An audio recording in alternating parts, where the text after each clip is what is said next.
In this lesson, we'll be exploring some more intermediate JavaScript concepts. Okay, so the first thing that I want to include in this lesson is the call, the bind, and the apply. Okay, so call and apply basically executes a function, and we get an opportunity to bind the this of the function, any this used within a function, as by passing in the first argument to call and apply. We will look into an example of that. And there is a simple difference, small difference between call and apply. So arguments of a function in call, for arguments we pass comma separated values. For apply we pass an array of arguments.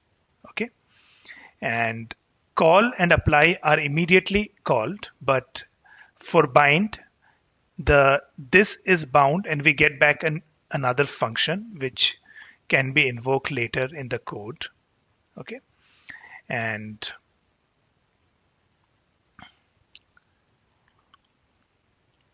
yeah, so let's explore all of them. Okay, so let me copy it. I have created a really simple example.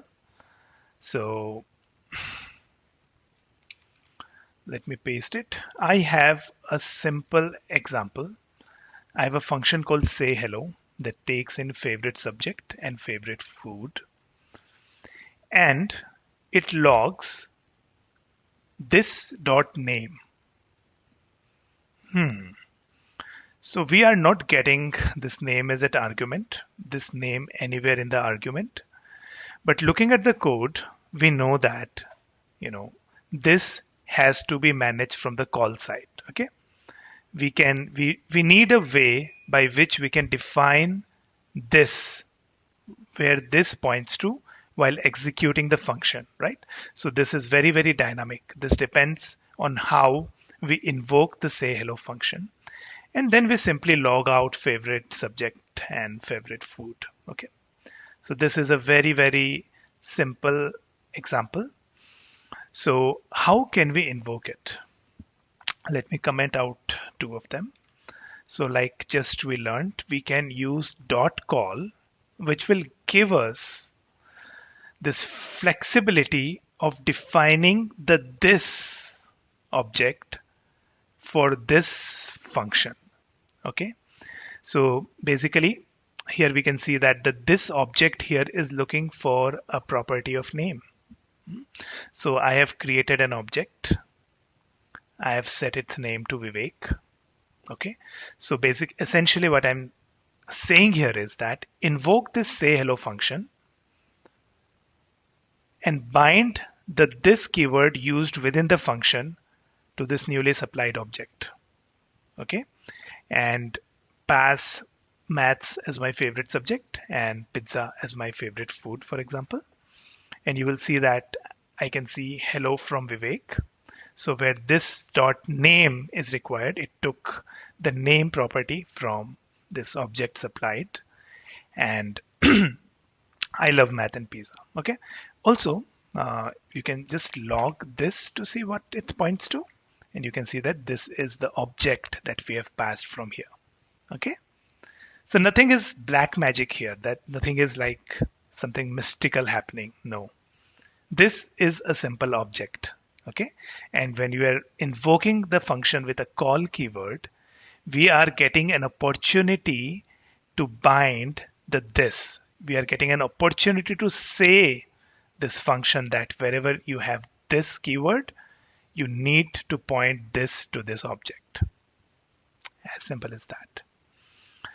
And also you see here that we are passing in. So this is the first argument. As a first argument, we have supplied the value of this. From the second argument, they are these arguments. Okay. So this second argument points to the first parameter here, and the third argument here points to the second parameter here. Okay.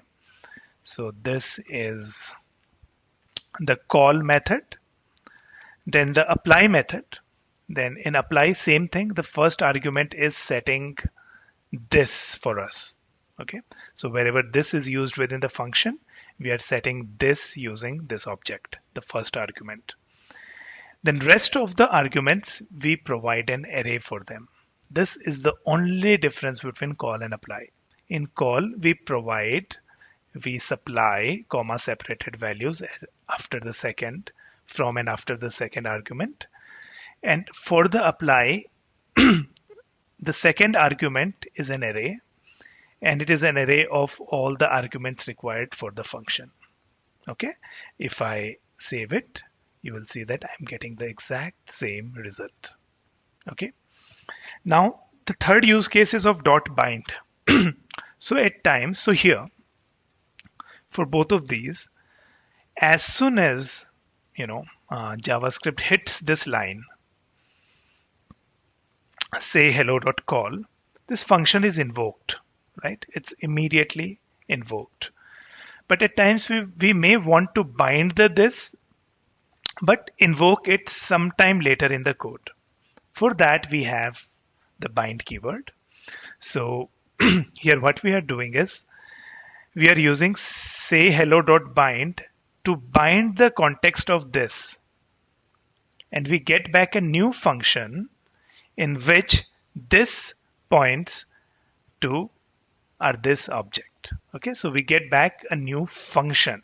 Okay, and this function can be invoked anytime in the code, and we can pass in the variables, and that will be forwarded to this say hello function. So basically, call and apply sets the context of this and invokes the function immediately. Bind sets the context of this but gives us back a new function which can be invoked anytime in future. Okay, so this was all about bind, call, and apply. Okay, you have these notes and it will take just a few minutes to revise them. Okay, so good. So yeah, I have a couple of more examples if you want to explore it further. Now, the second concept I want all of us to really understand is the difference between a value type and a reference type. Primitives are all value types and non-primitives are all reference types. Okay. So let me show you with an example. So this is a simple example. Okay. So here, friends, I want you to pay very, very close attention. Okay. So X is a number. Okay. And number is a primitive type. So X is equal to 10. Okay. Y is equal to X. So we are copying Y, X to Y. Now we are changing X. Okay, friends. Now if I log X and I log Y, what would I get? Think about it.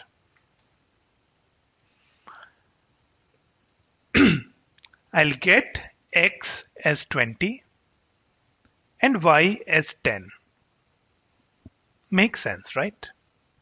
So Y will be 10 because we copied 10 to Y, and we'll get X as 20 because we have explicitly set the value of X to be 20. Simple. But what will happen if we do the same with one of the non-primitives, for example, an object? So A is an object. It has a property called value, and the value of value is 10. Okay. Now we copy A to B. Now we are setting the value of B. So B is basically an object because we have copied A to B, and we are setting the value of B, the value key of B to be 20. A has 10. We used A to create B, and now we are changing the value of B. Should it change the value of A? What will happen if we log A and B? So friends, you will see that both of them are 20. Why? Because non-primitives are copied by reference. Friends, I want all of you to understand this clearly. And all the primitives are copied by value. So whenever a primitive is copied, we are copying the value of the primitive. So x had a value of 10. We are copying this 10 to y. But whenever we are copying a non-primitive, basically we are copying a reference to the same thing. Okay. So in memory, A and B are exactly pointing to the same object. And we can prove this. And we can see that it's true. So whenever we are dealing with objects or arrays or functions, they are copied by reference. Okay. So if we are using the equal sign to copy one object to another object, we are essentially not physically copying it, but we are essentially pointing to the exact same object in the memory. The same thing if you check for this in line number 4, is x equal to y? No, they are both different.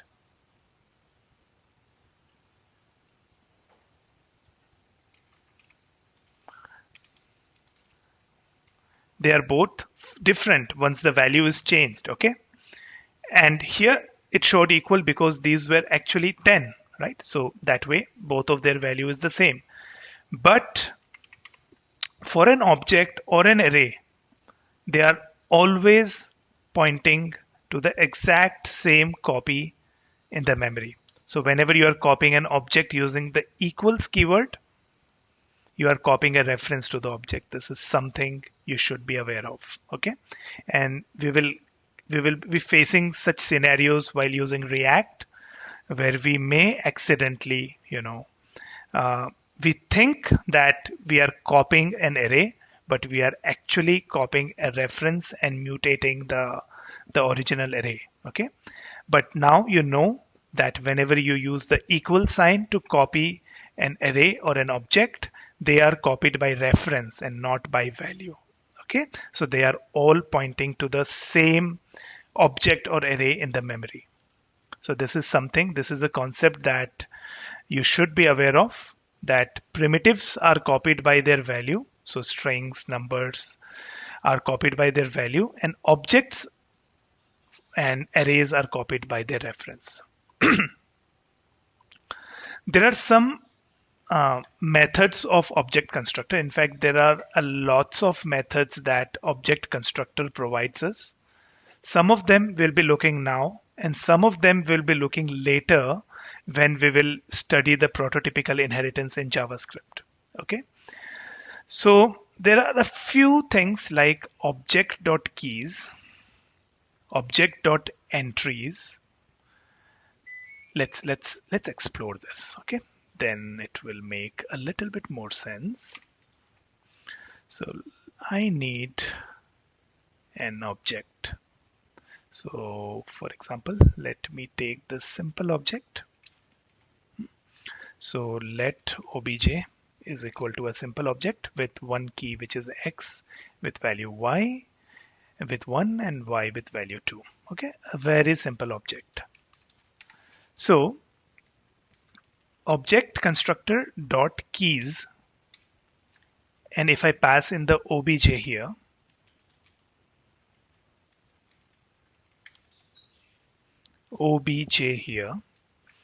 what will I get? I'll get an array. I will get an array of all the keys. Okay. So this is object.keys, very useful. Whenever you need all the keys in an object for any purpose, you use object.keys. If I use object.value, I get all the values. Okay, I get an array of all the values. And if I use object.entries,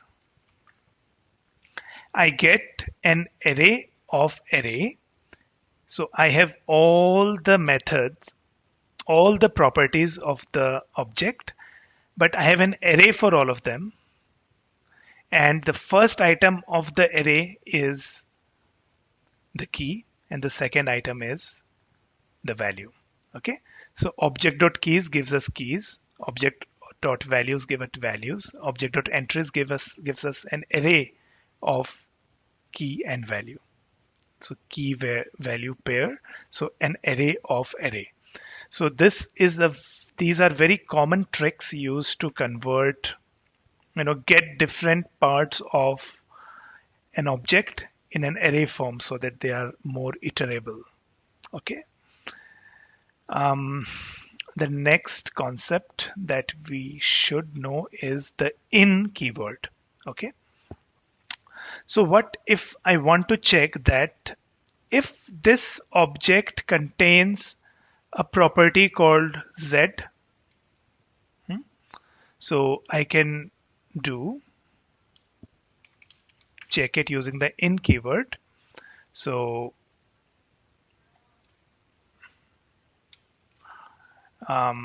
X in object.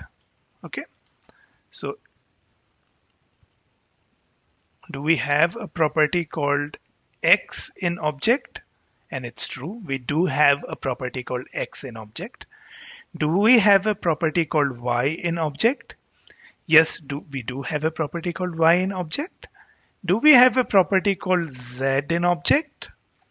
We don't have, so we get a false. Okay, so this is again a very useful trick. We use the in keyword on objects and check for if it contains a property or not.